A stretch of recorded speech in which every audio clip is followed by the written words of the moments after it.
ఈరోజు పెందలాడి టిఫిన్ చేసేయాలండి.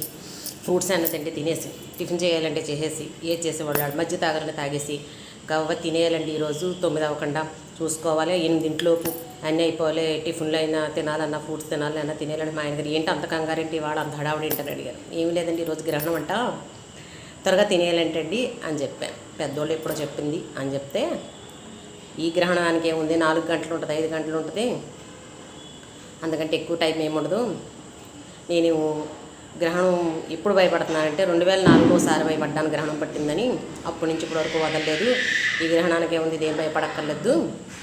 2004లో పెట్టిన గ్రహణానికి ఇప్పటివరకు విడుపు లేదట అని అన్నారు. ఇదేంటి 2004లో గ్రహణం పట్టడం ఏంటా అని ఆలోచిస్తే, ఎందుకే 2004లో ఆయన నన్ను పెళ్లి చేసుకున్నారండి.